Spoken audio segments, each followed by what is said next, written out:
pag-usapan ang tungkol dito sa mahaba pong sinabi ni Chinita Princess kanina.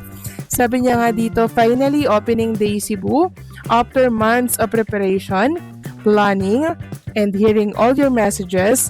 Today is the day we officially open the House of Little Bunny PH pop-up store here in my hometown, House of Little Bunny PH. You can now visit us starting today at SM City Cebu, upper ground level, North Wing Atrium.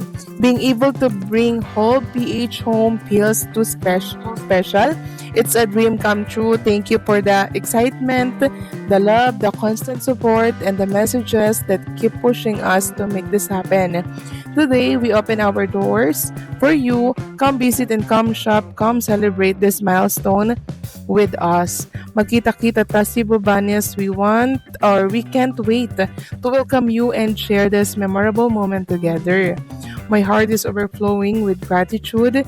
Thank you to everyone who supported this dream, especially my family, who truly went beyond their means to help me make this happen. So grabe naman yun mga kakimpaw, no? Nakaka-touch yung message ni Chinita Princess. Isang patunay na talaga itong mga kapatid niya, itong pamilya niya, si Paolo Avellino. Suportado po si Chinita Princess. Thank you so much sa pagmamahal po kina Kim and Paolo Avellino at sa Chu family. So wala kaming ibang hiling kundi more success, Chinita Princess, at sa mga kapatid mo, sa family mo, and syempre kay Paolo Avellino. Samantalang next topic naman tayo, ipapakita ko po sa inyo itong picture ni Chinita Princess na kung saan ay karga-karga niya nga po itong pamangkin niya po, anak po ni Twinkle. Bagay na talaga kay Chinita Princess magkaroon ng anak, no? Hindi ibig sabihin na bagay siya mukha na siyang nanay, ha? Bagay na siyang maging nanay, mga kakimpaw. Kasi tingnan nyo naman po, kitang-kita mo sa mata ni Chinita Princess na gustong-gusto niya na po magkaroon ng baby. Kasi mahilig din po si Kim Chu sa mga baget, sa mga bata. Huwag kang mag-alala, Chinita Princess, kasi darating din yung panahon na anak mo na yung kakargahin mo, no? Hindi mo na pamangkin kundi mismong anak mo na. Samantalang next topic naman tayo, pag-usapan natin mga kakimpaw ang tungkol dito sa nabasa ko po dito sa social media.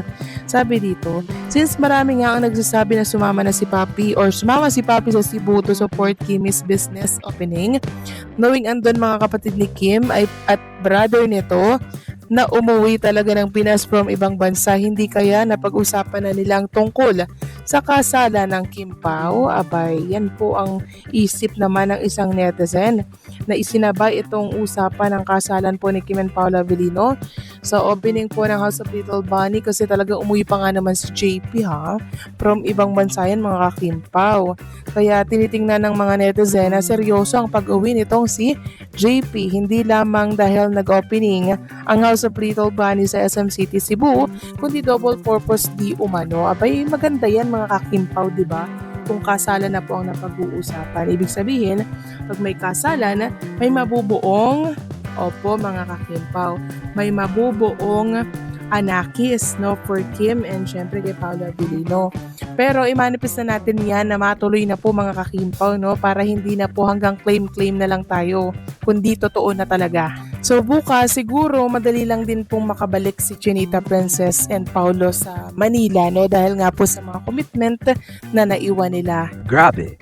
Kung totoo man ang kumakalat na chismis na napag-usapan na raw ang planong kasalan ni Kim at Paolo, kasama ang Chu family sa Cebu, ibang level na talaga ito. Pero syempre, ingat din tayo. Mukhang fan speculation pa lang at wala pang kumpirmasyon mula sa pamilya o kay Kim mismo. Kung pagbabasehan ng vibe ng mga nakaraang balita at sightings, hindi nakapagtataka kung bakit biglang lumalakas ang usap-usapan na ito. Ang closeness ni Kim at Paolo, on cam man o off cam, ay talagang nagbibigay ng natural, hindi pilit at very respectful na dynamic. Para bang kahit hindi sila magsalita, may sinasabi na yung mga kilos nila. Kung totoo man na nagkaroon ng pag-usap tungkol sa future nila habang nasa Cebu, malaking bagay yun. Dahil, ang Cebu ay comfort zone ni Kim. Tahanan niya. At kung may malaking bagay mang pag-uusapan tungkol sa personal niyang buhay, natural na doon yan magaganap kasama ang pamilya. Kung nagbigay man si Kim ng emotional na statement, ibig sabihin may dinaanan silang malalim na conversation. Pwedeng tungkol sa relationship status nila, sa plan sa buhay, o sa suporta ng pamilya sa kanya. Pero tandaan, huwag muna tayong mag-assume na kasalan na talaga. Pwedeng family bonding, pagpapasalamat sa suporta, o simpleng pagkuha ng lakas at encouragement ni Kim mula sa pamilya niya sa mga nangyayari sa career at personal life niya. Masasabi ko sa balitang ito, ang ganitong klaseng balita, kahit hindi pa kumpirmado, ay nagpapakita kung gaano kalakas ang kilig at suporta ng mga fans. Ibig sabihin, nakikita talaga ng publiko ang magandang chemistry, respeto at maturity ng Kim Pao. At kung dumating man ang araw na mag-announce sila ng totoong relasyon o future plans, siguradong magiging isa ito sa pinakamalaking nationwide kilig moments ng taon. For now, mas safe at mas healthy na. Tanggapin natin na possibly pero hindi verified. I celebrate ang closeness nila nang hindi naga-advance ng conclusions. Irespeto ang privacy nila, lalo na kung talagang emotional si Kim. Pero aminin natin, kung true ito, wala tayong laban. Sobrang nakakakilig talaga. Ang balitang ito ay parang bomba na biglang sumabog sa social media. Hindi dahil confirm na kasalan talaga ang pinag-usapan, kundi dahil malalim ang implications at maraming emosyon ang nakadikit sa ideya na ito. With everything happening kay Kim at Paolo these past months, hindi nakapagtataka kung bakit nag-iinit ang fandom sa ganitong chismis. Unang-una, kung totoong may napag-usapan ng Chiu family sa Cebu tungkol sa future ni Kim, kahit hindi pa diretsyong kasal, ibig sabihin lang niyan ay umabot na sa malaking stage ang usapan. Dahil ang pamilya ni Kim ay kilala sa pagiging close-knit, grounded, at protective. Hindi basta-basta yan nagbubukas ng sensitive na topic kung walang bigat o meaning sa likod. At si Kim, kung naging emotional man sa kanyang statement, may dalawang posibleng dahilan. Na-appreciate niya ang support ng pamilya sa personal niyang journey, whether love life, career decisions, or life plans. 2, may pinag-usapan silang seryoso na nangangailangan ng maturity, courage, at pagmamahal. Hindi naman ito agad nangangahulugang engaged sila o ikakasal na. Pero ang pagiging emotional ni Kim ay indicator na may malalim na pinagdaanan o napag-usapan recently. At dahil sabay-sabay itong nangyayari kasabay ng closeness niya kay Paolo, natural na mapunta ang usapan doon. Ang Kim Pao tandem kasi, iba ang energy. Hindi puro kilig lang. May respeto, may maturity, may tahimik pero matibay na understanding. Kaya hindi katakatakang maraming fans ang naniniwalang possible. Talaga ang real-life romance. At kapag may nakitang kahit maliit na senyales na involved na ang pamilya, automatic boom, sumasabog ang social media. Pero ito ang maganda, hindi ito toxic rumor, hindi ito paninira, hindi ito fabricated na negative. Ang vibe ng chismis ay uplifting, masaya at puno ng hope. Para bang collective wish ng supporters na sana nga ito yung direction. At kung sakaling totoo man ang magiging sagot ng publiko, overwhelming support. Hindi dahil perfect sila individually, kundi dahil pareho silang nag-mature, nag-heal, at nag-grow sa mga nakaraang taon. At kung nagtagpo talaga sila ngayon, naku, destiny level na yan. Pero kahit hindi pa confirmed, ang tanging masasabi ko, nararamdaman ng tao kapag may tunay na connection. Kahit walang label, kahit walang announcement, kahit walang pasabog. At sa kaso ni Kim at Paolo, ramdam ng mga tao. Hindi mo kasi peke ang chemistry na grounded sa respeto at tunay na pagkakaintindi sa isa't isa. Kung may naganap man sa Cebu na usapang pamilya, kung may naging emotional na moment si Kim, kung may direction man silang pinupuntahan, napakaganda nitong sign para sa fans at sa mga taong nagmamahal kay Kim. Dahil ibig sabihin, surrounded siya ng love, support, at people who want the best for her. At kung dumating man talaga ang araw ng big announcement, hindi lang Cebu ang kikiligin, buong Pilipinas. Sa balitang ito, ang masasabi ko ay napaka-init, napaka-emotional at napaka-intriguing talaga. Pero kailangan din natin tandaan na chismis pa lamang ito at hindi kumpirmado ng mismong pamilya o nina Kim at Paolo.